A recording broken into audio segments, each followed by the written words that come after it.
বেলা এসে ম্যাগির প্যাকেট দিয়ে বলছে আমাকে ঝোল ম্যাগি করে দাও। তো ঝোল ম্যাগি করে দিতে কীরকম নকশামো করছে দেখেছো?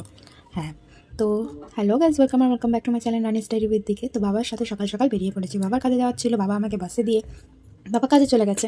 আর আমি এখানে বাস থেকে নেমে, দেখতেই পাচ্ছ গড়িয়াহাটে নেমেছি। গড়িয়াহাটে নেমে হেঁটে হেঁটে অফিস চলে এলাম। যেহেতু আমার কাছে চাবি ছিল তো গেটটা আমিই ওপেন করেছি। আর দেখো কত জোরে হাঁপাচ্ছি, বিশাল গরম। তারপর লাঞ্চে আজকে মা আমাকে ইডলি আর তরকারি দিয়েছিল, কিন্তু আমার কপালটা এতটাই খারাপ যে তরকারির বাক্সটা ভেঙে যাওয়াতে একসাথেই খেতে হয়েছে। চলো কাজবাজ করে নিয়ে, মানে খাওয়া দাওয়া করে নিয়ে কাজে তো মন দিয়ে এলাম আমি, কিন্তু কবিতা দিয়ে যে ফাঁকি মেরে চলে গেল টুক করে চপমুড়ি নিয়ে আসতে। ইয়েস, চপমুড়ি নিয়ে চলেও এসেছে। এবার আমরা সবাই মিলে বসে চপমুড়ি খাবো। চপমুড়ি খাওয়া শেষ, এবার আমরা গেট টেট বন্ধ করে বাড়ি যাবো, যেহেতু ছুটির ঘন্টা বেজে গেছে। তোমার সামনে দিয়ে দেখছি 45 আসছে। তাহলে 45-এ করে আমি তো এসে নেমে গেছি পেট্রোল পাম্পে। তারপরে মা এসে আমার জন্য রাস্তায় অপেক্ষা করছে। চলো মার সাথে গল্প করতে করতে আমি বাড়ি যেতে থাকি। তোমরা আমার চ্যানেলটাকে লাইক শেয়ার সাবস্ক্রাইব করে দিও। আর হ্যাঁ, তোমরা বলতে ভুলো না বিকেলবেলা আজকে তোমরা কী স্ন্যাক্স খেয়েছো। বাই, দেখা হবে পরের ব্লগে।